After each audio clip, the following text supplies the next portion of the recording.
It's a very, very confusing, Vicious cycle. vicious cycle, Yeah. merry-go-round, like you said, with no exit ramp. It feels like that for gray area drinkers. And I think it's very normal. I just spoke to a friend of mine who is a gray area drinker, and she's like, I've tried to quit a million times. I'm like, completely normal. That is so normal. And, just stay Mhm. curious, stay compassionate, give yourself, really at least 30 days. And I don't feel like that's enough time. I didn't feel, and I talk about it in the book, that things didn't really shift for me till 90 days. So what happened was I did this 21-day reset to reset my drinking back to quote unquote, I'm putting air quotes here, normal drinking. Who told you that? The 21 days you'll go back to normal? Did you just Well, invent it it just or? the name of it, 21-day reset. I thought, Oh, oh, I okay. just reset. Right. It's a lie. It's a lie. Right. Anyway, And go I got on. in there and I thought, oh, it will be me and three other women. And I get in and there's thousands of women in this group. And I'm like, whoa, why are there so Wow. many women in here? It's an epidemic for women in Fuck particular. yeah. Right? It is because we are being targeted and marketed by big alcohol, rosé all day. Behind every great mom is a Yep. bottle of wine. Like we are being fed. Now, after a few years of solid sobriety, I decided to join the conversation. Each week, I sit down with a different guest, from authors and experts to everyday folks, to explore what it means to live sober and free. Whether you're navigating the journey or simply curious, we're here to offer support and connection.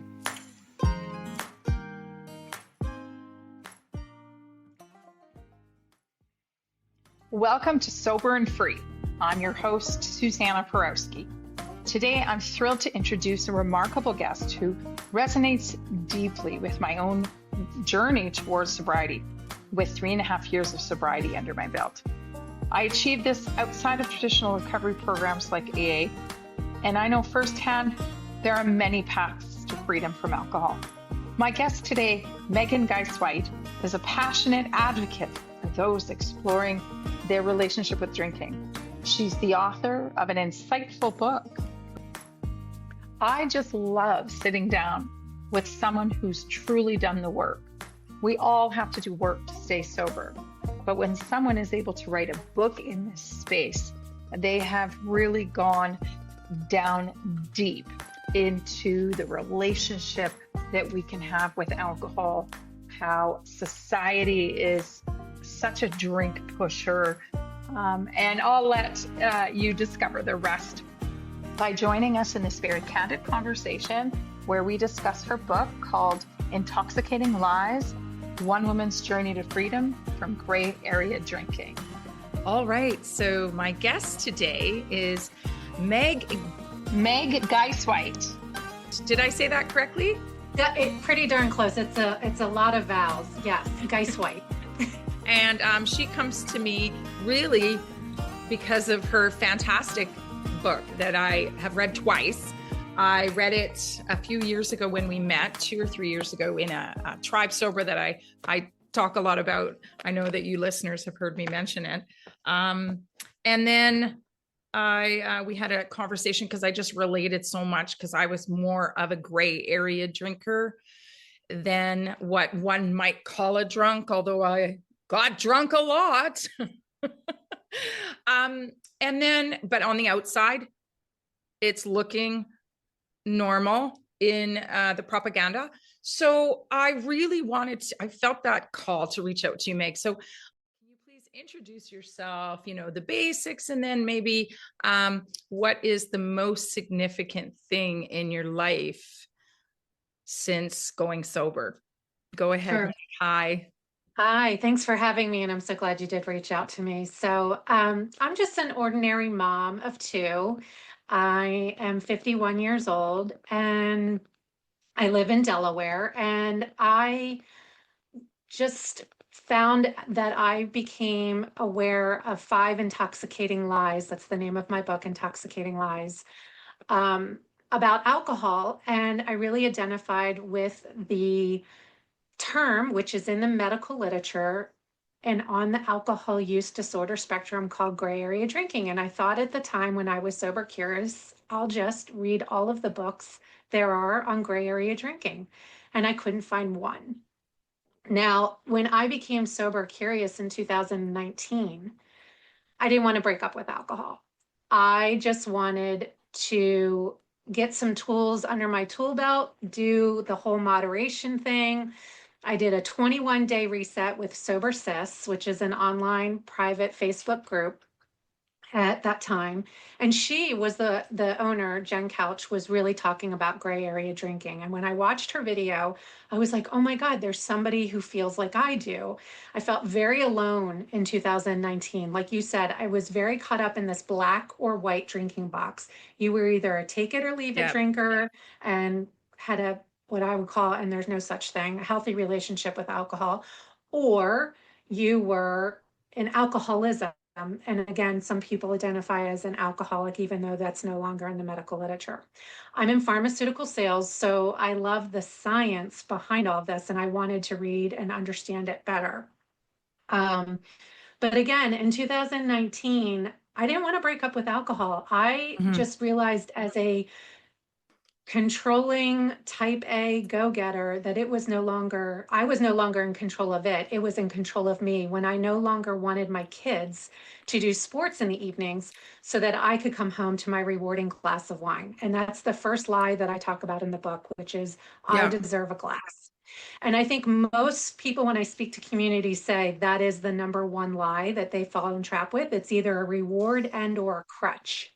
We use it medicinally to check out, escape, numb from something hard in our lives, or we use it for a celebration. I mean, there's just always a reason to drink, right? Absolutely. We see it as a reward. And so I just figured I'd asked my friends and my family, like, do you think I drink too much? And everyone said, no, you drink just like we do, right? So this gray area drinking is very normalized in our culture. And you're not that take it or leave it drinker where you could have just one, no more than two, right? Like you really don't have the bottle. Yeah. Like us Right. gray area drinkers. And you're also not drinking all day, and you're not needing a medical detox, and you're able to take many breaks, and a lot of gray area drinkers do. And so it's this confusing middle space for gray area drinkers because we're not talking about it a lot. And that's why I wanted my book to come out. And people are telling you, you don't have a problem. In fact, the story in my book, my own therapist told me she thought I was thinking about it too much when I finally worked up the courage to tell her. And so her ill advice kept my gray area drinking going. Yeah, I found two of your therapies. No offense to therapists, it's a wonderful profession that is going to exist on a spectrum. So please, this does not apply to everybody. But I also had, back to what I was saying, the two therapy occasions, it just wasn't perhaps the right one for you because Janet Gorond, who's episode number 5 on my podcast, talks about the medical profession letting her down as well. I had my own issue where she was worried about my AA exposure. She wasn't worried about my drinking, but she was worried that I was transferring it to AA and then needing the groups, which I did, which was my sounding board into this freedom I have today. It's all very strange because it's almost like an army that have been brainwashed that don't even know it. It's fine to have agency and big alcohol's paying you at the end of the month if you push it a certain amount. That's fun. That's called advertising. But when you don't even know that you're pushing this therapy of drinking, that's when people like you and me, and thankfully thousands of others, start raising the flags and going, right.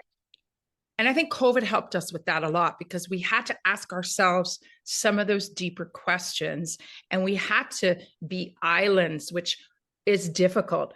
What I love about you, Meg, what I've gotten to know you through your book is that you burned the boats. You went to the island, let go of the twig or the branch, however you describe it. Tell me about that. There was lots of moments I found for you, but maybe there was one that was sort of surpassing the others where you felt alone and there wasn't the sober sis yet. There wasn't, but you really felt alone. Do you remember a solitary incident where it was that moment that fear could have stopped you? Yeah, I think that when I realized I was no longer in control of it and it was in control of me, I really became scared, even though a lot of therapists, not all of them, and some healthcare professionals are caught up in gray area drinking themselves, and there isn't a lot of education for them. So they may give you the permission Yeah. slip to say, it's fine to have 1 or 2 glasses a day. Like I've heard physicians tell people that. I had a reporter who interviewed me and he said, well, my doctor told me 1 glass or 2 glasses a day, it's fine. And I was like, well, Right. the reality of that, you are drinking every single day, is a gray area drinker. So there's just not this awareness around it. So I did feel very alone in 2019. And I went back and forth in my head with this retox to detox loop that Jen talked about in her video that I really identified with. I would take care of everyone's needs during the day at work, come home, take care of the kids, and then crack open a bottle of wine. And sometimes it was 1 glass, and a lot of times, more often than not, especially when I had challenging things going on in my life, it was the whole bottle of wine, Yeah. which is just 3 large glasses of wine. 3 glasses doesn't sound like a lot, but when they're big pours, it is the entire bottle. And I would wake up with regret and shame and think I'm not doing this again. And I would detox myself with the green juice and the healthy salad. And I would literally bike 20 miles. And I would be like, see, I'm Yeah. in See, control. and then I you'd be got back. this. Yep. I was like, you know what? I'm not that bad. Yeah. Nobody's telling me I need help.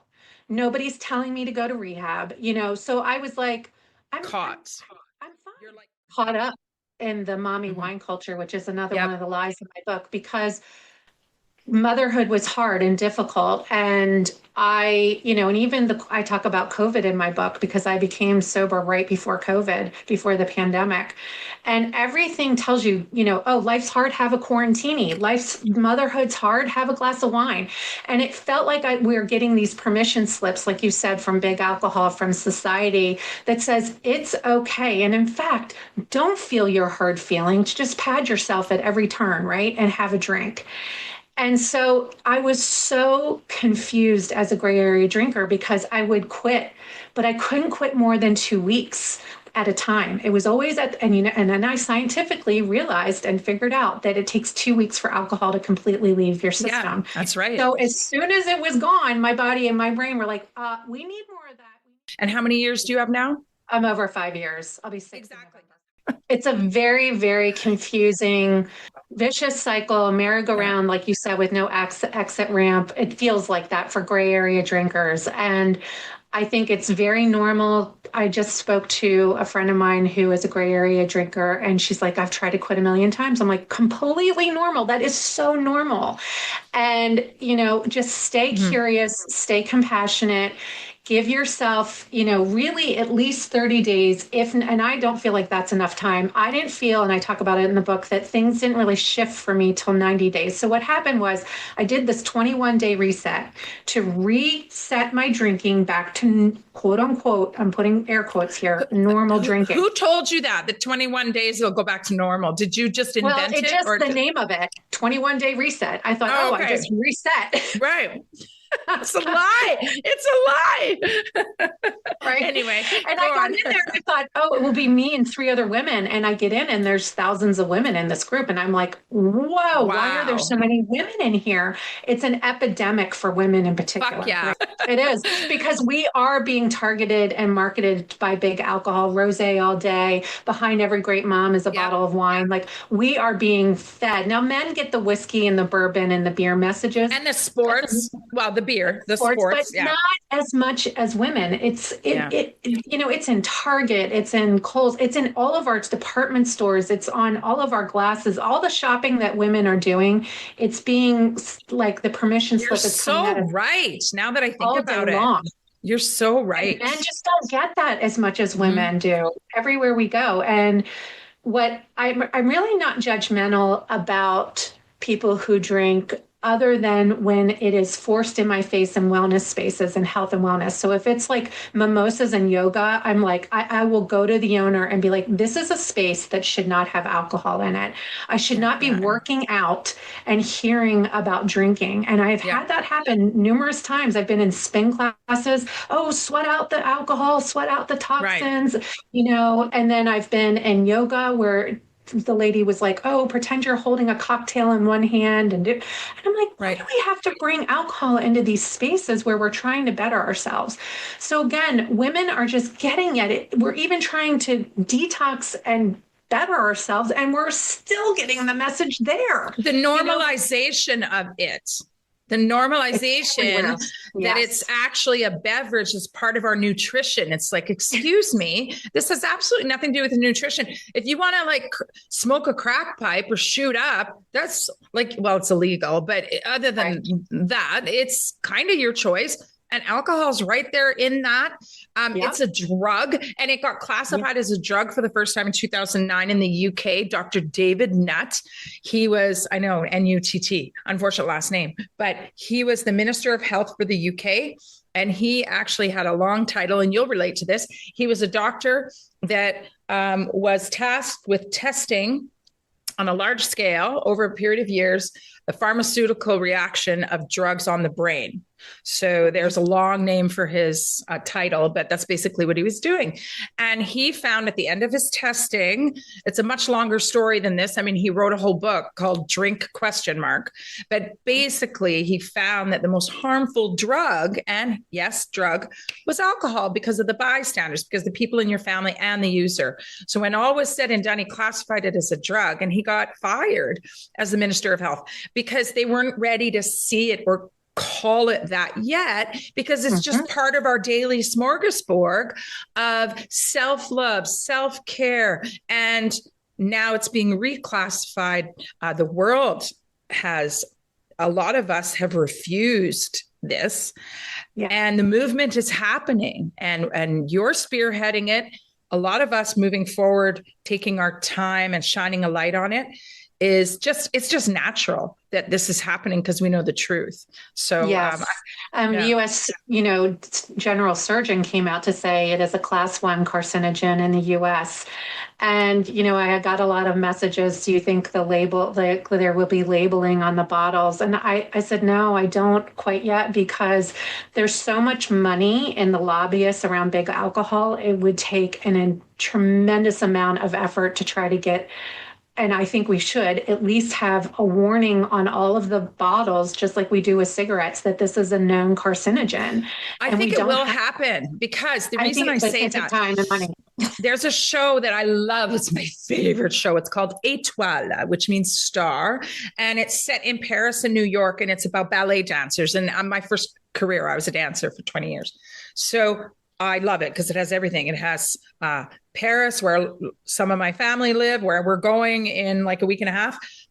It has New York, which I lived for a year and a half before I moved back to Edmonton, and then ballet. But anyway, that's neither here nor there. It's called Étoile. There's a warning at the beginning of the show, alcohol use displayed. Wow, that's great. It was already my favorite show, but now it's like my favorite show, because it's warning. And it's not that the warning is going to make people, pause. It's the fact that there was something or someone that instigated this warning. It's like, wow, I love that thinking. They're warning people, because young people will watch the show because it's about young dancers, and then the management. So that's where people, our age, if you don't mind my saying, come in, because we need to have characters in our entertainment that we relate to. So anyway, I'm advertising for the show because I think that everybody should watch it. It's so well done. And I loved that. So when I saw that, it gave me hope for then the next step and the next step, and somewhere down the line that will pull that science, the reality, into maybe the courtrooms and get the lobbyists involved and lobby for these changes for our future generations, so that they don't get caught up and their life goes a different way because they weren't aware. Yeah. And I you know? think it will follow the money. So as we're seeing Gen Z is not drinking as much. So, That's true. non-alcoholic beverages are on the rise, and the big alcohol knows it, right? They know that they're losing customers. They know that they need to get on this non-alcoholic bandwagon or they're going to lose money. So when the money starts to follow the trend, which I hope this trend just continues to grow, I think we will have more people who are willing to say, we need to have this label and this warning, just like we do with cigarettes.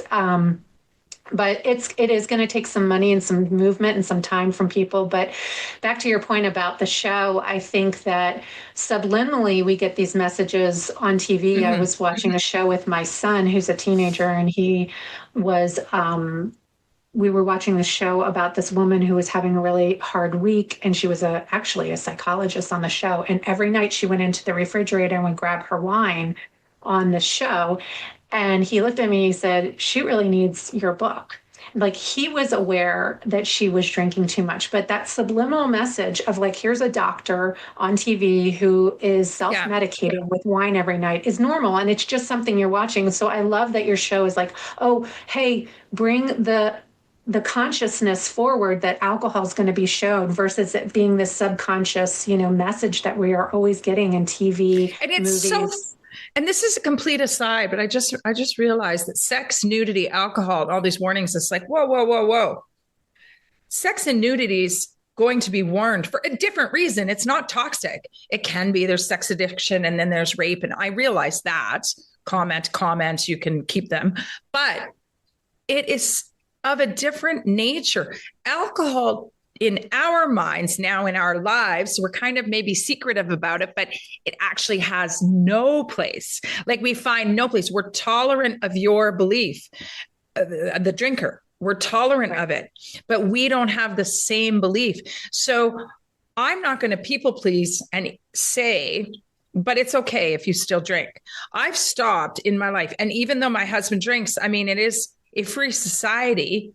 And I don't agree with him, and he knows it. But then at the end of the day, he can choose what goes in his body. But until the end of the earth, I will not say, but it's okay that he drinks for me. Do you know what I mean? Like, I'm not going to pour it. Like, they have the choice. Yes. If you ask me my opinion, I'm going to tell you the truth that it is a known carcinogen, depressant, toxin, ethanol. Yeah, like, there's no place for it in my belief system. And when they warn about nudity, sex, and violence, we'll shelf violence for a moment, nudity and sex. Well, there's a place for nudity and sex. So it's really weird that the waters are very muddy in society to categorize and paint everything with one brush, what we have to warn our children about.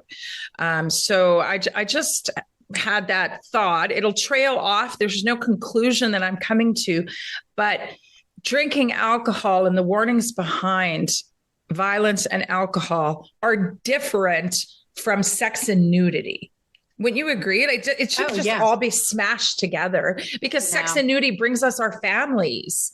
Right. But we're so weird. We're so weird about, and alcohol. I really loved your part of your book. Anybody who's struggling with the intimacy factor, once you get sober, read this book, Intoxicating Lies, because it's okay to give yourself time, and you don't have to get a divorce. I feel that when one changes drastically in their beliefs, because I know your husband quit drinking, but his beliefs didn't really change, and not as profoundly as yours did. Right. And then our intimacy with our partner changes, because it changes so drastically for me. That was the slowest transformation for me on my journey, is learning how to reconnect with my husband when we used to crack a bottle of wine open together, sit down and talk, go to parties together. We love to entertain and have all the alcohol. And so all of that, because he quit 3 months after me, and I told him, do not quit for me. Do it for yourself. This is my journey. This is for me. And he saw such major changes, I think, in me. And then he started having major changes in his health. And so he was then sold on it, and he started feeling better as well. And so we were we were on the same page there, but then from a rhythm and connection and intimacy, especially when, let's face it, it's kind of that inhibition that you get when you drink, and you're more intimate, more want to have it, Yeah, the lights on or off thing. Yep. Yeah. Yep. And I felt at the beginning of my sober, curious journey, I felt raw. I felt like I didn't have any skin on me. I was trying to figure out, who am I without the people pleasing, without how I was showing up all the time as this certain kind of person with a mask on, and now I have the mask off, and here's the raw Meg. And I was going to bed earlier. I was waking up earlier. I was doing the emotional work that I had not done to look at why I was drinking in the first place.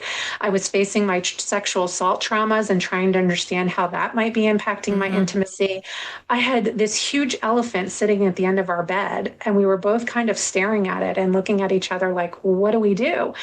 And when we talked at the beginning of the show about therapists, and again, not all therapists are bad, but I had, unfortunately, a therapist tell me that whenever I was on yellow with sex, to just go green and be submissive. And my inner knowing, which is really ultimately who told me to stop drinking, not my doctor, not my therapist, not my friends, not my family, this small little voice inside that I could barely hear because I'd been numbing out for years, was like, this isn't serving us. We need to look at this.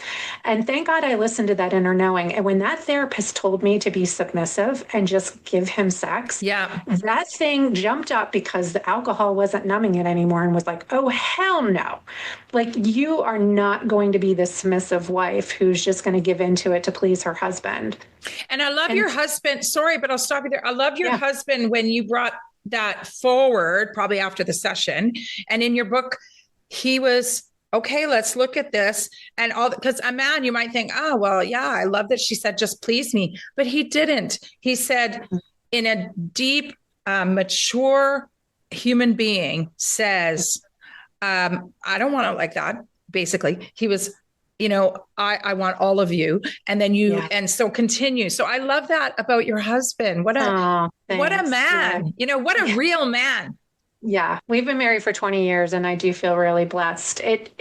I'm not going to lie. It was a bumpy, hard, slow, like I said, the slowest transformation of all the transformations that occurred in my journey. But we just kept working at it. We've started biking together, hiking together, going on walks together, figuring out how we could come back together. And he was like, I don't want you to just give me sex because you feel like you have to. I want you, like you said, to be into this. And it just took time. Like, I was like, it's like my body was healing, my emotions were healing, and he stood by me. And I am forever grateful for that, because it just wasn't something that was happening overnight, It's almost like you, if you don't mind my saying, getting a little intimate here, but was it like you were making love for the first time in your life? Yeah. So now our sex life is the best it's ever been, because we remember it and we can communicate what we like and don't like. And we're both really into it. And it's not this blurred night. It's a beautiful, wonderful, so much better. So much better. But it's not a power struggle like sex when we were drinking, if we remember our teenagehood, because a lot of us women that were in sexual parties, meaning not orgies, I'm talking about parties with beer and drinking, that a lot of people go away together, either in the bedrooms at the party or back at someone's house. And there was a lot of sex going on that was alcohol fueled. Like that happened in the 80s and 90s. I hope it's not happening today, although of course young people have sex. But the sex that was happening when both people are pretty inebriated is not making love. It's a power struggle. It's almost like we're co-raping each other. It's this weird thing. And women are people pleasing. We're made to feel, and we're drunk too. So really we've lost agency, but we're made to feel, because I remember feeling a lot of times like I didn't want to, but I had to. Like, what is that?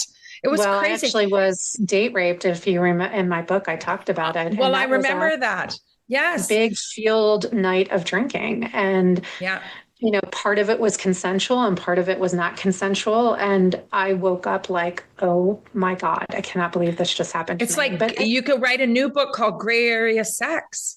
Yeah. Gray area bleep, like another word, because there is the gray area around that too. And it's very confusing.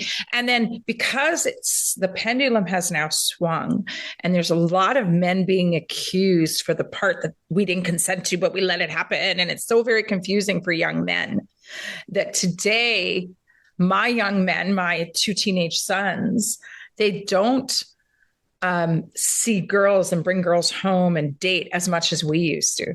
And I don't think it's just my sons. They're both very physically active. They have Taekwondo black belts. They're very funny. They're sociable. So a mom always going to think that their sons are the best. But I really think it's the generation that they're cautious.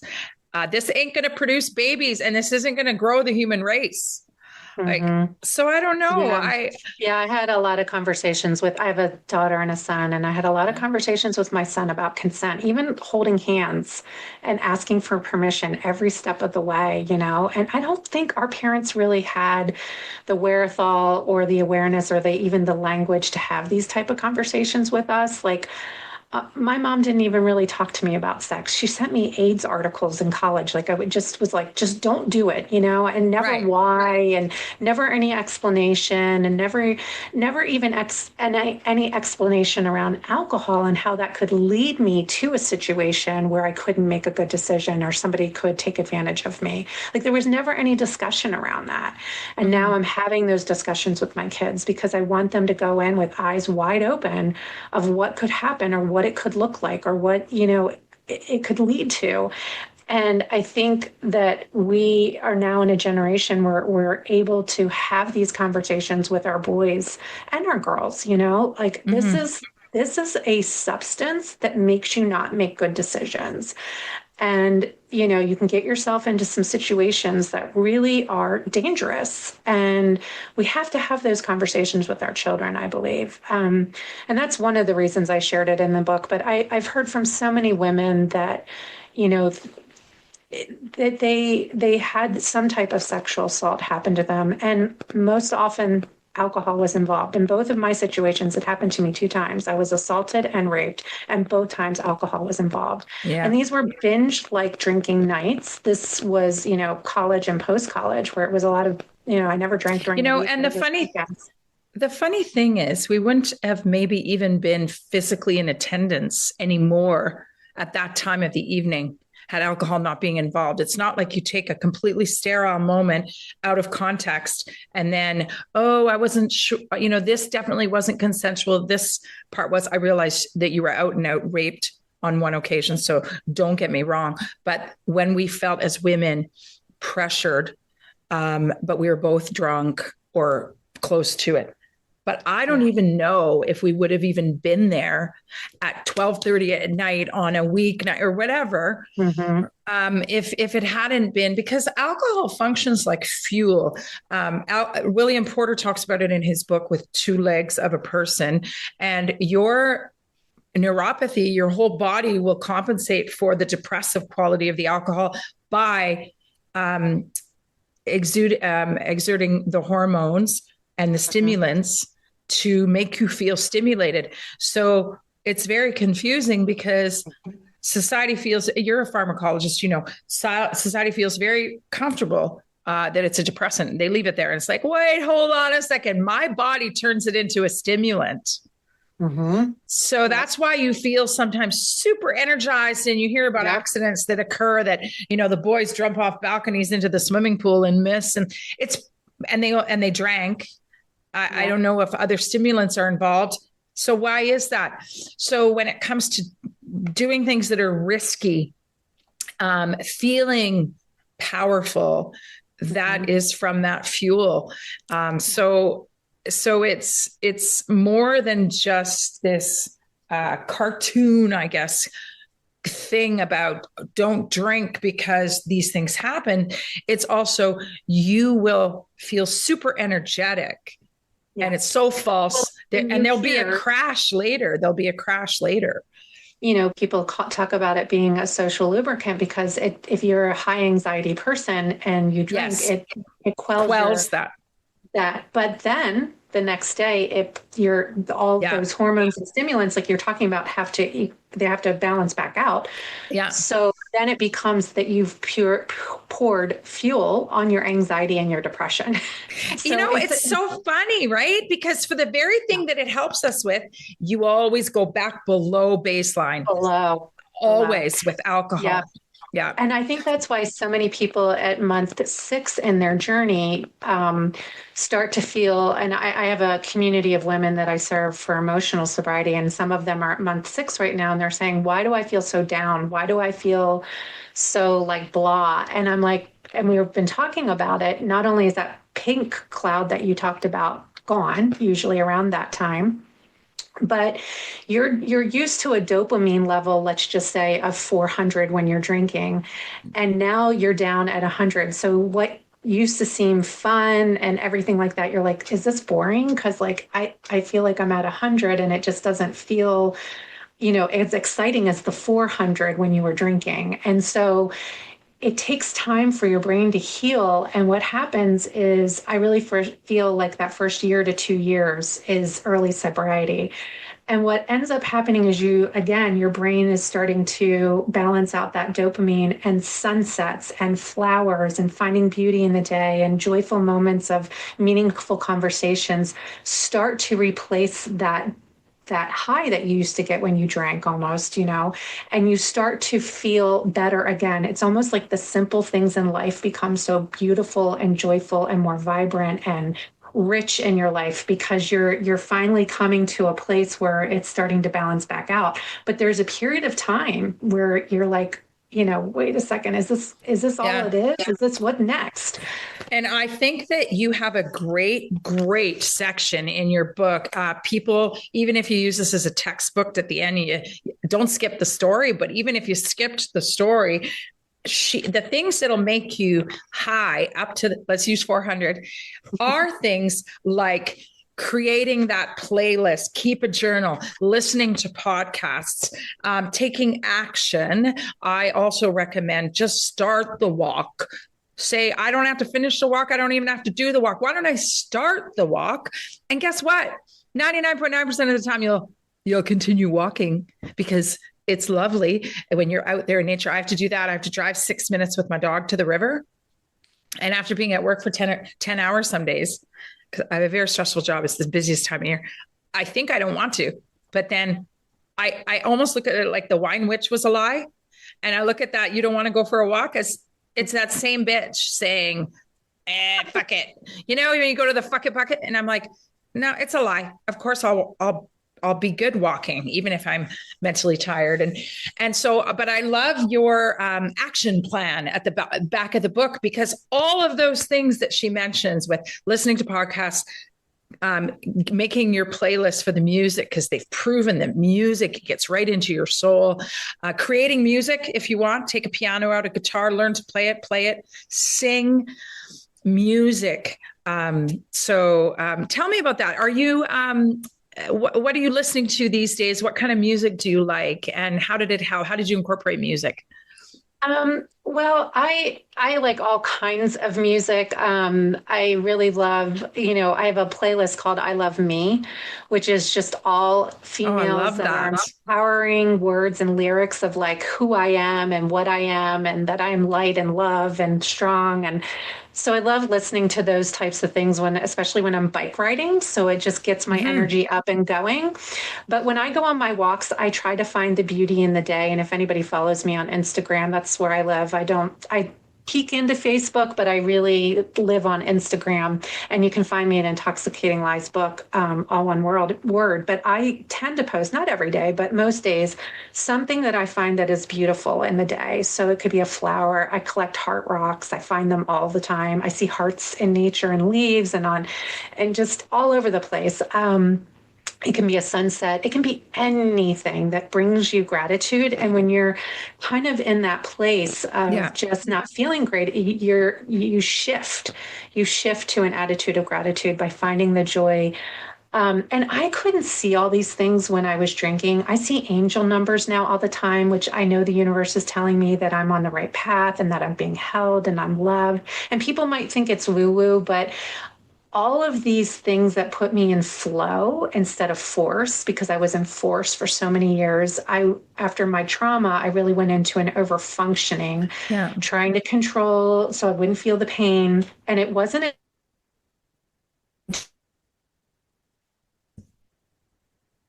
and realizing that I actually have all of the power within me. We're told so often in the society that we need validation from the outside or that somebody's going to save us from the outside. And it's so not true. It's all within us. But when I was drinking, I couldn't see it. I couldn't feel it. I couldn't hear it. And now I have access to the most incredible, I feel, spiritual awakening. And I am so grateful that I had this drinking. Yes, the darkness. The darkness. Yeah. And I saw something, a post the other day that was, it might have even been this morning, so beautiful. I'll paraphrase here, but it was something about in the dark alley, you found the light and then you realized that the light was within you. Yes. And that to me is just such an ultimate truth. It's an objective truth. We all have light in us. Otherwise, we wouldn't be alive. Trouble proves that I'm alive. When I have trouble, it's like, okay, let's get out the tools because there's trouble and I'm alive. So, and we have the tools, Meg, now, and the clarity. Clarity's one of my favorite words, go to clarity often until it becomes consistent. And I heard from Janet Goron first of Tribe Sober that for every year you drank, and even if this isn't true, it's my Bible, I don't care. For every year I drank, a month of sobriety will equal to clarity. So I drank for 36 years, I figured out. And then I reached 36 months, August 15th. And I'm going with that. And I'm looking forward to even more clarity. Don't you find, even after 5 years, that your brain is still waking up? Oh, yeah. I shifted and I really focused on the alcohol for the first year and removing it from my life. But then year 2 to 5 has really been the spiritual awakening of shifting out of this victim mentality of like, life is happening to me, woe is me, or trying to rescue or fix or control somebody, or judging and gossiping. I was caught in that drama triangle for years when I was drinking. And when I got out of that, the clarity that came in is that I am the creator of my life, that I am able to see that darkness, that dark alley, as an opportunity to grow. It's another fucking growth opportunity. Every time the hard shit happens, I pause and go, wonder why that's coming into my life right now. It must be here to teach me something. And I stop and I try not to react to it anymore. I was so reactive when I drank. And now I'm like, okay, this is here to grow me so that I can have more light within me, the light of the creator, the universe, source, whatever it is that you believe in. It wants to give you more light, but in order to do that and to grow your soul, your vessel, you have to stretch. You have to stretch. And how do you stretch? Challenges, triggers, not drinking trigger. Well, it could be, but, triggers that people, places, situations, work, whatever it is that makes you go, instead of why me, and try me, from a fuck you to a thank you. Exactly. And, I see so many things that I resonate throughout the day that of course we didn't even notice before. And I often attribute it to age, but I find myself when I'm talking with people like you and on this podcast with the guests that we would just relate so much to this waking up. We're like an army of people in a, what's it called? The end of the world, Armageddon. It's like the people after an Armageddon. I feel that the army of sober people, notwithstanding a small relapse, and I want to talk about that, but I feel that we're like after the Armageddon, and I don't need to attribute it to age. It really is that tricky substance. It's powerful. So I love your relapse story because it was so poignant, and you didn't have to drink for another 3 years like I did, and then go back to sober. And it was probably rocky mentally for a week or two because that stuff is so insidious. But yeah, tell the listeners about that story. I love that story. And then your daughter, heartbreaking. Yeah. So this was during COVID, and I am in pharmaceutical sales. So I was trying to sell to physicians online, which is nearly impossible. My husband and I were on 2 different pages politically. So at home I was fighting, right? Yeah, that's hard. Really hard. Trying to homeschool 2 kids, one with a learning disability, really hard. Really hard. So much. Yeah, just so much, right? My husband has autoimmune issues, so scared to death that he was going to get COVID and it would somehow impact his life. So I was fighting with my kids constantly because I wouldn't let them go and do anything pretty much to protect my husband's health. And so what happened was I just felt like I was at every turn fighting, and then fighting for my sobriety through all of this. And I hit what I called in the book a fuck it moment. And it was like, fuck it. Yes. I'm with you. I'm with you. Like, I'm angry when you tell me all those things. I'm like, I want to say fuck it with you. You know, that's what I was like when I was reading it. I was like, damn, everybody, let's drink. Like, I agreed with you, you know, but anyway, go on. And it's such a normal thing, I think, for people on their journey. And so I went downstairs, and we still had alcohol in the house because it didn't really bother me. And I poured myself a big glass of red wine, like I always did. Yeah. And I started to drink it. Woe is me. I was in that woe is me. Life is happening at me, not for me. And my daughter came down the stairs with tears in her eyes as she saw me, you know, pretty much gulping down this red wine. And she said, "Mommy, is this my fault?" And it was like my why got slapped across my face. It was like, here I am telling her, and the other thing we had found out is that she had tried vaping. So I'm preaching to her to not do this addictive substance. And here I am doing this addictive substance. And I'm like, this doesn't even make sense what I'm doing right now. Literally telling her not to do an addictive substance. And I'm here guzzling it down because I can't handle my feelings. And I just looked at her like, oh my God, she's one of my whys. And I took the glass and I poured it down the sink. But I can tell you, when it went down, it burned. My stomach started gurgling, was like, oh my, and I hadn't drank for 15 months. You know what they say about the gut being your second brain, like your little second brain down there going, oh my God, what are you doing? You big bitch. I was just getting stuff back in order. Yes, it was like not happy with me. It was like, we're not doing this again, are we? It's so intelligent. Yes, the body was like sending off alarms. No. And so it was that I almost had to have that moment. And this is why I tell people, if they do have, where they have, I call it a sidestep. I don't like to call it a failure or a mistake or like a slip.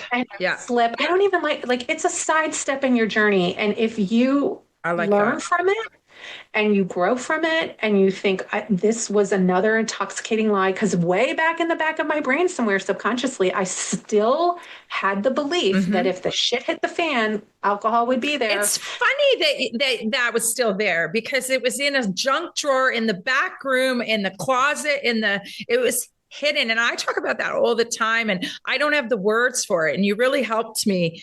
That's why I love reading Quit Lit. I loved your book, because you're writing what we're thinking. And I've always said it has to be 100%. If there's 99.9% belief that that it doesn't serve me, but there's still that tiny little thing, thought that that it's gonna just help me if, and you found it. So, so I see why you say it's almost good. When you say that, people have this huge controversial topic of relapse. And the reason it's so controversial is because, and I have one take on it, which is, looking forward, saying relapse is necessary isn't helpful. However, Looking backwards and saying it's helpful is fine. So calm down, everyone, because I'm not giving the permission slip to say that do this. I'm saying if it happens, right, and we don't shame ourselves into becoming better people, we have to look at it from a growth opportunity. And if we grow from it and we say, I'm not going to do that again, hopefully it's not going to happen again. But that was the final 1% left in my brain that I had to push through in order to get to 100%. And then it was like, I never wanted to do it again. It was just like, that was the final thing for me. It was just that one subconscious lurking belief. And I just don't like when people beat themselves up over this. And again, I'm not saying to go and do this, but if you learn from it and you grow from it and it pushes you forward in your journey, then it is a sidestep. And this is a very concrete example about how having kids helps really maximize your genetic potential as a human being. Because I hear young people say, I don't know if I want kids, and that's fine. It's your choice. You don't have to have kids. Some people should be childless just because of the nature of people. Having said all the qualifiers, have a child, because they're everywhere. Even if you only have one, they're like watching you. Yeah. They're looking at you for the person modeling to them that you want to be, and you will be able to be it when you have a child. I don't know how else that I could be so amazing. And I'm amazing. And I say that kind of quietly, but I guess because of this podcast, I'm saying it a bit out loud, that not in an egotistical way, but I'm full and I'm big and I surprise myself sometimes. And I don't know if I would have such a fond view of myself without having tested it out by having children. Yeah, they are watching you at every moment. They are testing you. Yes, and holding up the mirror. And that timing of your daughter coming around the corner, like that is divine. Yeah, it really is. And I later I have another little story in the book about a woman in my sobriety group that called me and said she was having a fuck it moment. And I could tell she was right on the edge. She was just about to have a drink. And I said to her, I want you to imagine that this is your son coming to you and asking you, what should he do? He's having a fuck it moment. Would you tell him to go have a drink? And it like jolted her back. And she was like, oh my God, no, I would not. And I'm like, then why are you thinking it's okay for you? So start as a mom and dads, start taking care of ourselves the way we take care of our children, because we've got, the inner child work that became popular in the 90s, and it is still a great image. It's true that there is, the childlike Meg in there. There's the childlike Susanna in there, and she needs care, forgiveness, love, attention. Yeah. And that's the play. When we go and have fun, like the things at the end of your book, which is, okay, now it's time. You've got a clear mind. It'll get clear. But in the meantime, go have fun in the real true sense of play, which you found later, where you started to really have fun at those parties where you didn't even miss alcohol anymore. Yeah. Tell us about that. There must have been one part. One party where you went, wow, I'm having fun. I love this, that you brought this up, because I hear from women all the time, I don't know how to have fun. I don't know what my desires and joys are. And I say, okay, I want you to get into your journal and go back to when you were a little girl. What did you love to do? Did you love to paint? Did you love to dance? Did you love to sing? Did you love to be in the garden? What did you love to do? And I love to ride my bike. I mean, my pigtails would be flying in the wind on my little, bike. And I loved to paint. So I signed up for a painting class, and my entire to-do list just went out the window, and I became immersed in these colors. And that little girl, that little Meg in her, came alive and was like, oh my God, this is it. This is the joy, the freedom, the happiness. And even though I didn't feel like I had time to do it, I carved out every Monday 2 hours to paint at this class, because it brought me so much joy. These parties that I thought I could only have fun with a drink, I started showing up with my little cooler full of my non-alcoholic drinks so I wouldn't feel deprived. And I just started realizing this is an intoxicating lie. Like the conversations I was more present in, and I was having more fun. And at the wedding I went to, I was so into the ceremony, and the flowers were more vibrant, and I Yes. danced my ass off, like had the best time. And there was Hmm. no alcohol, and just belly laughs with people. And it just really is so much in our heads and our Yes. programming to believe that we have to have this substance. And We this is have what I'm an trying to inner teach my kids. pharmacy. I always feel if I get afraid of not having the alcohol because I meet someone I used to drink with, I'm going to a party where I used to drink, like a wedding or something, or some kind of party. I now have replaced that belief with my inner pharmacy and my connection with Holy Spirit. I am a Christian, and Yeah, Holy Spirit, I call him in all the time before I go to sleep at night. I'm noticing I that love I that. call him in, come and attend to me. Yes. And, I Yes. cry and all of these emotions that I, again, didn't have access to. But when it comes to partying and playing and being my goofy self, I mean, everyone at work, they think I'm just so fun because, of course, work is usually sober environment. But I'm like more alive, kind of, than some of Yeah. them that are drinkers, if that makes sense, on our Yeah. sober time. But I Yeah. always remember my inner dopamine, my inner pharmacy. Let go of the science for a minute and just, I'm not going to use.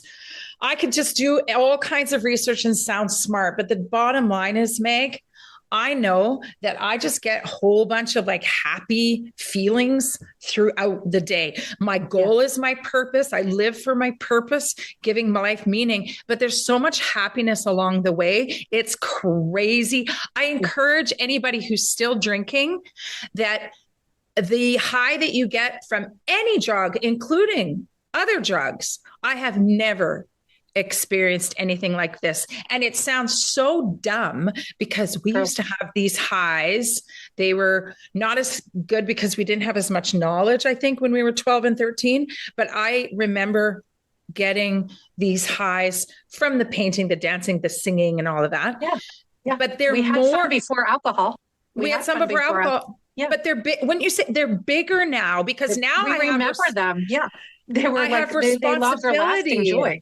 Yeah. Yeah, and Instead we of have a more. quick light, it's a long lasting light. And I think it's because we have more freedom now because we're adults. And I'm like, yay, I get to make all my decisions in the day. I get to decide what to eat. When we were young, our mom put food in front of us. We can even decide what to eat. Like, think about it. It's just so fucking awesome. Like, you can do and be and have anything. Yeah. Yeah. And when we drink, we numb the good too. We numb the good. So the good isn't even as good. That's why it's so good. Alcohol free.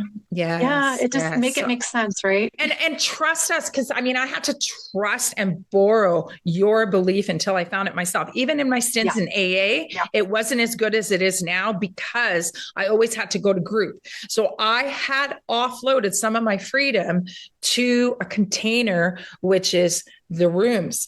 And if I ever left the rooms, I was going to die. That message is propagated. And even though within AA, the content has some value, the overall container will not give you freedom. Yeah. So that's why this sobriety, sober and free, that I have now and that we have is it's something I do have to work at daily. I have to have conversations. I have to be in community and I have to take care of my shit.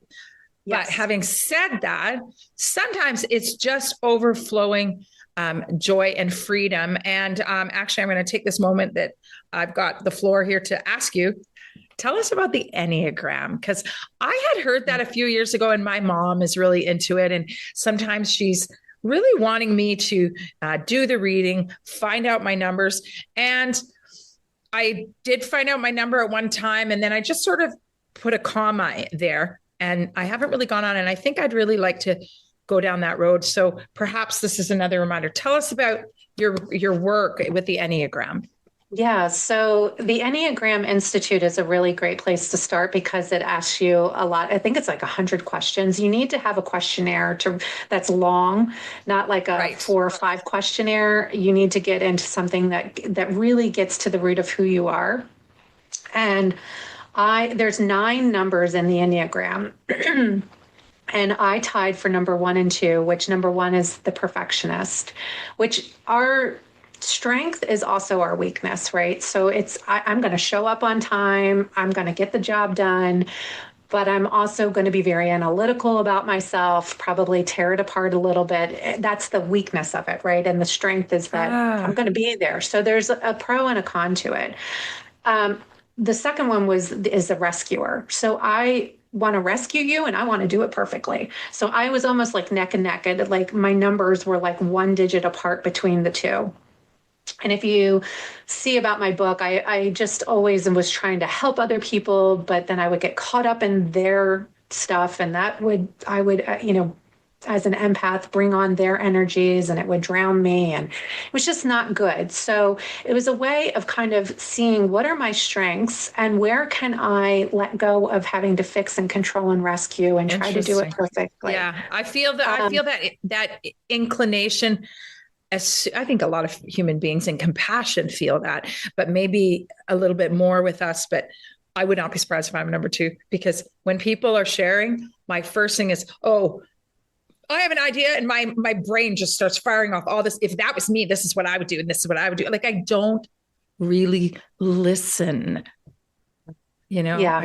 I want to fix it. So I relate. And when we are the rescuer in our lives, we are actually robbing the other person of their journey and their dark alley, right? Like we want to turn on the light in their dark alley. Well, they need to find the light within them. Yes. So we can hold space for them. We can hold their hand through it. I don't mean like just hightail it out of there, but there are healthy ways of showing up for people and being there for people. And then there are not so healthy ways. And so it just, what I've most recently got into, which you might also want to explore, is human design, which is your energetic blueprint. So it's kind of like the next level of the Enneagram, and explaining why you show up with all of these ideas and all of this energy, and how best is it for you to make decisions and to let go of your energy and show up in the world energetically.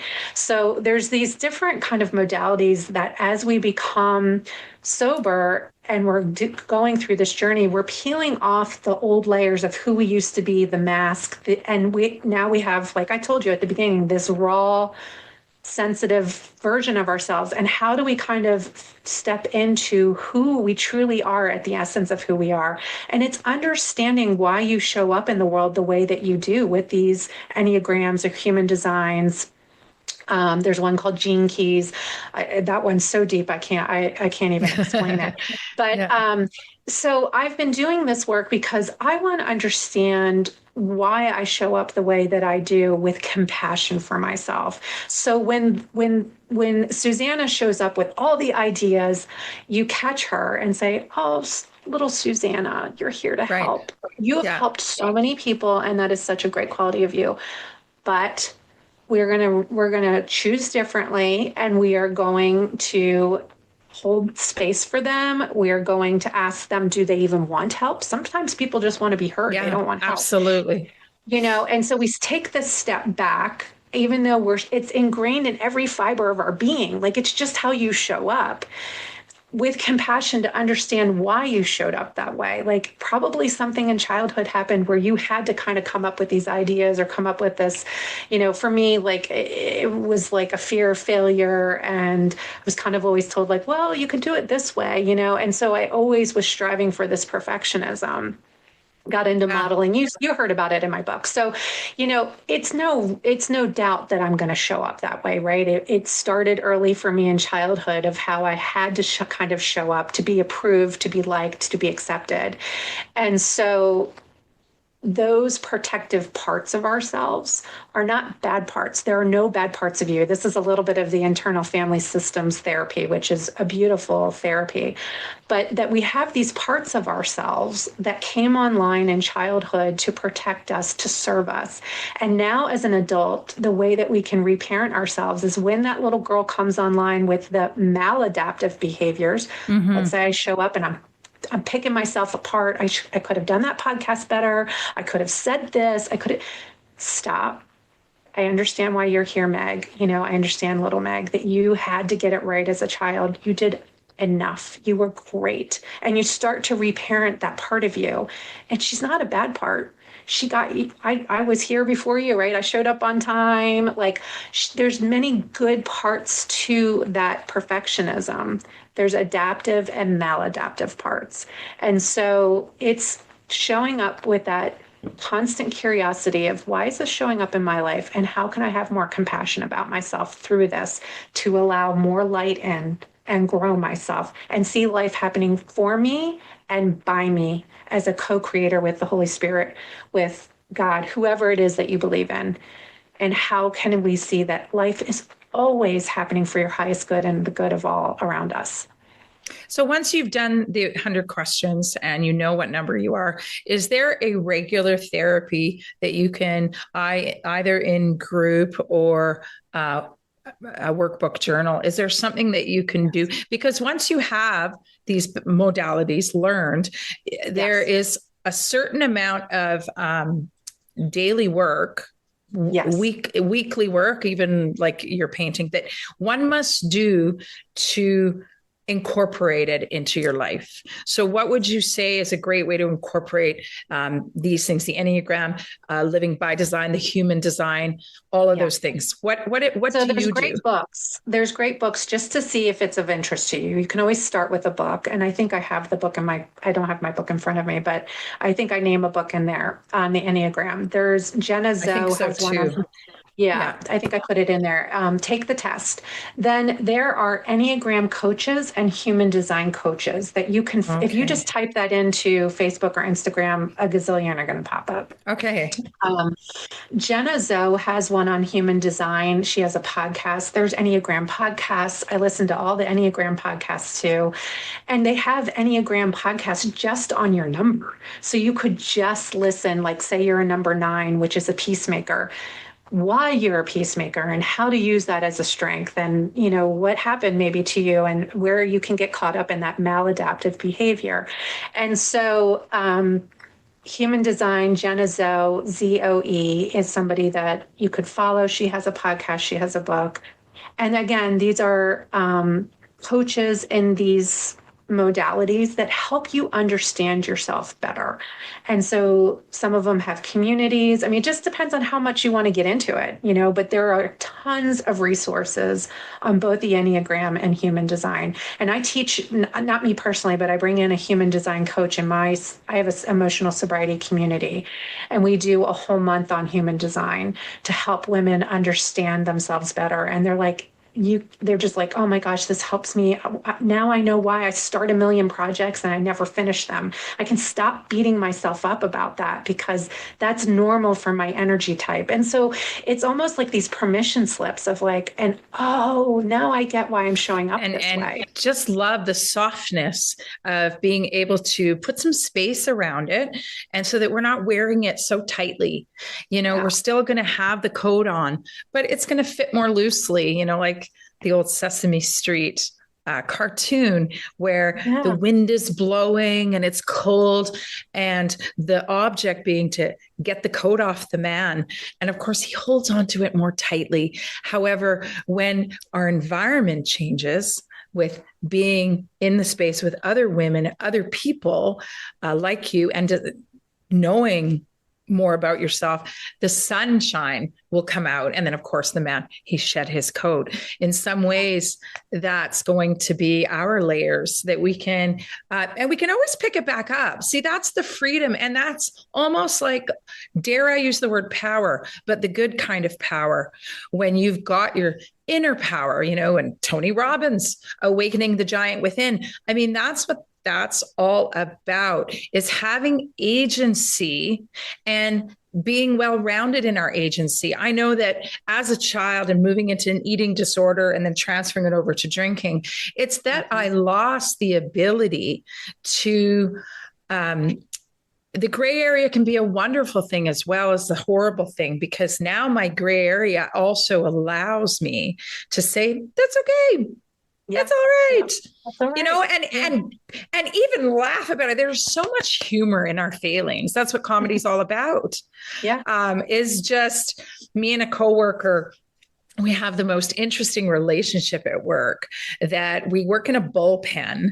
I'm a dispatcher for 250 school buses. And actually, now I work in another department. I have an office upstairs. But my favorite part is when I still get to help out at dispatch, because it's just a bullpen. So when you're frustrated, you're going to get into this, if you want to gossip in the gossip wheel, but you have to do it with everyone around. Like, it's a very interesting dynamic, and we're all women. But we have a totally honest tug of war going on with each other. I haven't had a relationship with another woman like this very often in my life, where we say, did you say that about me? And the other person says, yep, I probably shouldn't have said it about you, but I did. Like, there's no hesitation. It's getting to the point where she says, oh my God, when you went back upstairs, I was so mad at you. You know what I said about you? So she just tells me the gossip because she needed to say it, So being this transparent, funny, she doesn't drink, funny, just a coincidence, people. And I mean it. Like, it really does make a difference. She's religious. She wears a hijab. She's Muslim. That's her reason for not drinking. But in the end, we end up being two sober minds that come together. And through the tough times, there's no sneaking and hiding. There's arguments, tug of war. We yell at each other sometimes, like, honestly fighting. Like, the boss, the owner, once called her and said, are you guys okay? Like, do you want to call me? She's like, no, it's okay. Okay, bye. Fuck you. Bye. Just showing up as your authentic selves, but you're emotionally mature enough to be able to hear the other person and know it's not like, it's just a reaction, momentary thing. It's just because in your moment of stretching, when you're at a job that's challenging and you're going through the ugly part of entering into the thing that's bigger than you right now, you're going to be big enough in a few days, weeks, hours, whatever. But right now you're doing something harder than you've ever done. And it's ugly sometimes. And you cry and you crack and you resist. And in resistance, it can be ugly. But guess what's heavier than resistance? Regret. It's worse. So just do it and keep fighting. And that's how I feel, in a very gentle way. Meg, you've taken to fighting in a gentle way with yourself, but you're fighting. You're still like, it's bringing her in for a hug and saying, of course you're showing up this way. This makes complete sense. I don't know. Oh, little Meg. Yes. It's okay. Yeah. It's okay. But we're going to do it differently now. Yeah. And we're going to apologize to that person. And we're going to, because we don't do everything perfectly. I'm a complete biatch sometimes. Like, I have to apologize to my teenage sons sometimes because I'm just tired and whoa. We're none of us are perfect. We're all human. Just having a spiritual experience in this human body. And I just, my greatest advice for your listeners is just to stay curious, not only about alcohol, but just why things are showing up in your life the way that they are, and just have a lot of compassion for yourself and the other person, because they're showing up with the life experiences that they went through, right? And so when we can be in more of this, things aren't good or bad, they're just more neutral, and that everything's happening for our highest good, life starts to flow through you more and with ease and with. So you have a trust. I feel it. Like, you have just such a trust with life on life's terms, life, God. In some ways, it doesn't matter what we have a trust of, but this life flow, would you say that that's predominant in your life? Because I certainly hear it in the way you live, that you have a lot of trust and more than you used to. Is that? Yeah, this is actually, I'm considering writing a second book called Intoxicating Truths, and it would be the 12 truths to emotional sobriety. So in my emotional sobriety community, it's called Right Back to You, WRITE, where we do journal prompts and we do discussion, and I do some teachings on how do we get into this certainty beyond logic. We live so much up in here, in our brains and in our heads, and not in our hearts and in our inner knowing. So I teach on intuition, how to meditate. You don't have to be a Zen monk. How do we incorporate prayer into that? How to become the creator of your life? How do we deal with grief? How we did human design. We did 1 month on just joy, awe, and wonder and signs.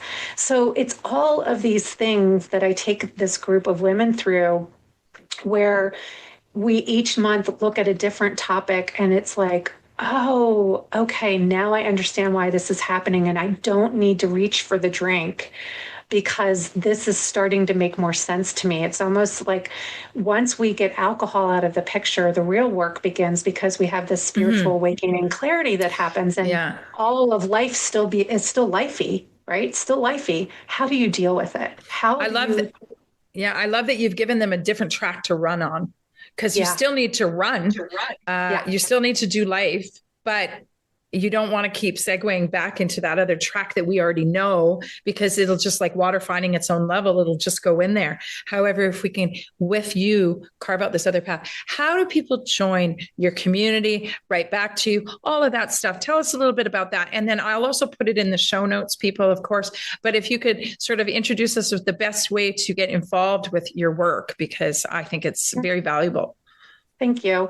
If you go to intoxicatinglies.com, you can get a signed copy of my book if you're in the United States. You can always find it on Amazon or any bookstores. Right Back to You is also on my website, intoxicatinglies.com. I only open it up 1 to 2 times a year because it's a 12-month curriculum. And what's happening is women don't want to leave this community.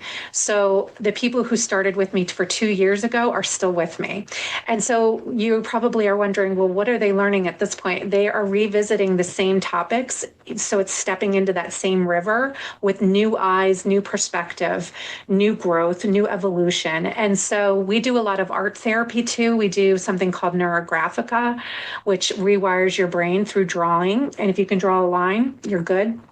We do intuitive painting. We do heart journaling. So we do a lot of things to bring in joy and play, which is equally as important as this inner work, the shadow work, the dark alley work. So I try to balance the two, because there's a lot of deep work, and my sister is a therapist, so she's on the calls. If anybody gets triggered or needs a therapist, you have access to my sister as well. That's perfect. I like your relationship with your sister in the book. Yes. My sister functions like that to me. I have 2 of them, but one of them, she's a family lawyer, not a therapist, but has seen and been able to really get herself in a place where she sees stuff that's going on in her work. And I find she's also that sounding board of truth, as your sister was for you, not just as a therapist, but also as a sister, truly. Yes. So anyway. Yes. So I don't know what I would do without my sister. So it's this beautiful synergy between my sister and I, and Right Back to You. And so I have a wait list going on right now. I debated about opening up in the fall. I think I'm going to be opening it up in January. There's just too much going on right now personally. But, so if you are interested, go to my website, get on the wait list. You will be the first to know of when I open up the next cohort. And so you can leave at any time if it's not for you. I've had some Christian women say it was too new aged. It was too woo woo. That's fine. Leave at any point if it's not for you. But I would say 98% of the women have never left. This is the community that is just, continuing to do life with. And they feel like they're closer with these women than they are their own best friends in life, because we are all alcohol free. The other stipulation that I have is that you have to be alcohol free. You cannot be moderating. You have to have some time under your belt. I don't give an exact time frame. I don't say like it has to be a year, but I would say at least several months where you really know that this is what you want to do. You want to live an alcohol-free life.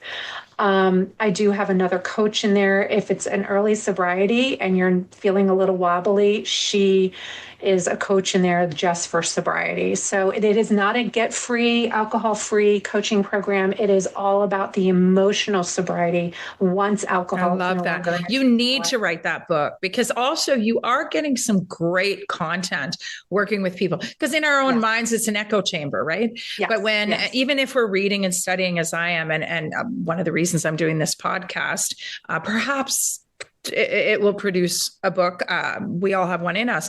However, I really think that it's necessary that you, not necessary, I don't want to say that, but you really do have, albeit there's a lot going on in your personal life, as you alluded to, but if you could find yourself, sequester yourself like R.K. Rowling did into a hotel room or something and write this book, I, for one, look forward to it. And I really, I might be encouraging you to get at least a few chapters out as you go with these women, because it's valuable. And it doesn't always have to be a book. We have to remember that R.K. Chesterton, who C.S. Lewis based all his books on, he wrote a collection of essays.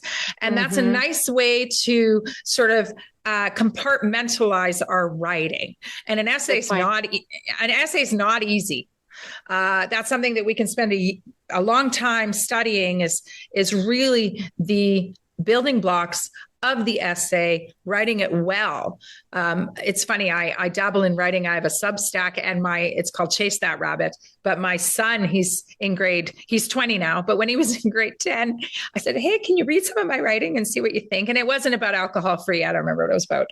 And he read it, and he said, he critiqued it. He said, Mom, actually, it's not good at all. There's this and that. And because they were in essay writing, but it really reminded me that, there's a whole art to the essay, and not as simple as stating your idea, telling what you're going to talk about, like a speech, talk about it, and then summarize. Yeah, there's that. But so perhaps that would be a nice format with each woman that you work with, giving them a section, and that's your collection of essays and stuff like that. I don't know. I'm just spitballing here. I love that. It's a great idea. I love it. Yeah. Thank you. Anyway, Thank you for that.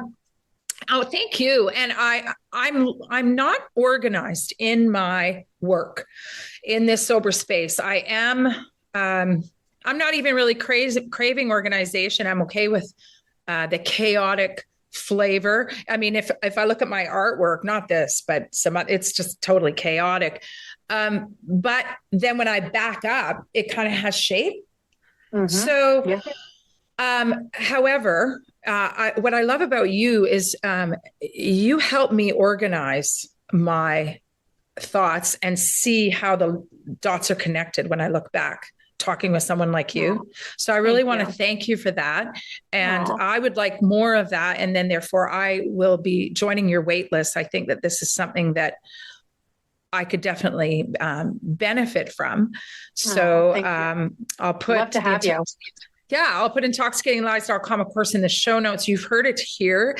And with that, I'd love to talk to you again. Maybe we can meet again in a little bit, in a year or so, or perhaps when you have something new going on, we could launch it on Sober and Free. But in the meantime, what would you say would be sort of we've given a lot of tips for someone who wants to stop drinking, but what would you say is your number one reason that you see today that you might not even have seen in the beginning to have this sober free life?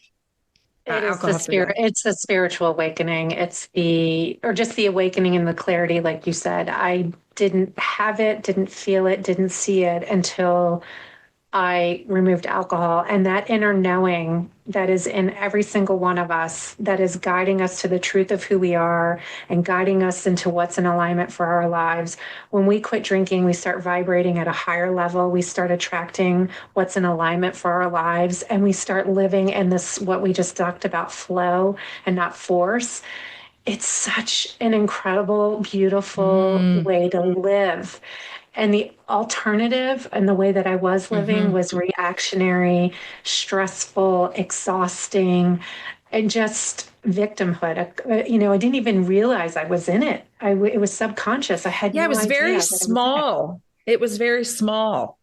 our Yeah. lives. And now Yeah. it's like an ocean. Yes. And the You know? possibilities are infinite. And we Yeah. have so much more energy because we're not drinking to do it all. Yes, yes. And Mental energy and physical energy, and you can't shut down your body, your physical container, and expect for your mind and your spirit to be able to sing. Because it's living here in our earth body. And if you're damaging that with alcohol and poison, it's just going to be so limited. So in that, hey, unlimited is a great entry point. You know, we're unlimited in our strength, ability, and love for each other. And haven't you found that magical? I know I have. When we get into sober rooms, because we shared this awakening, even if it's only about the alcohol, of course, there's more, but we've shared this awakening. We've got a little bit of an inner rage, some of us, if you've got an activist heart, like you're like, there's a lot of lies. Yeah, that's the title of your book. That I just love you, Meg. Oh, you know, thank you, Susanna.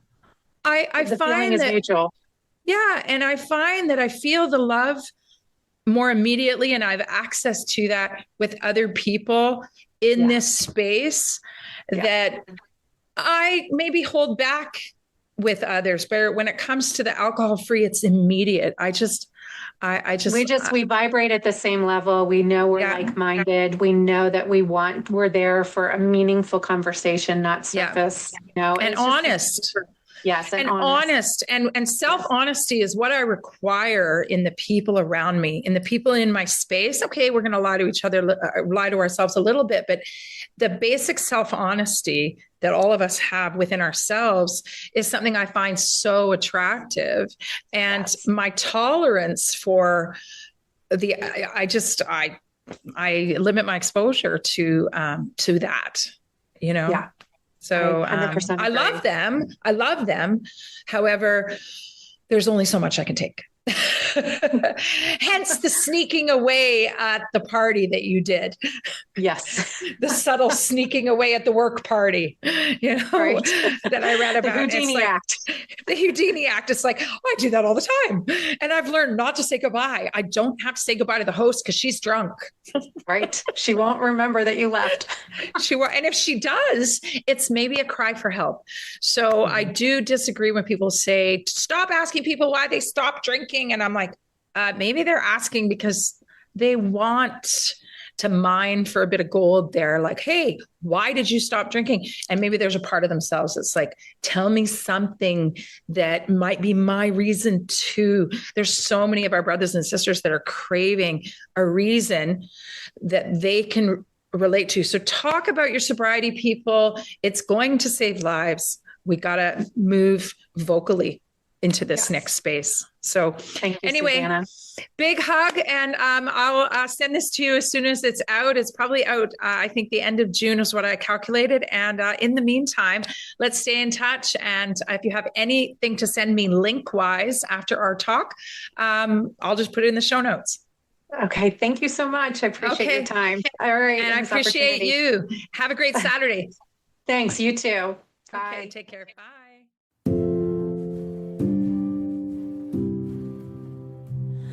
Oh, I've heard every tale, every love song out there about the birds and the bees.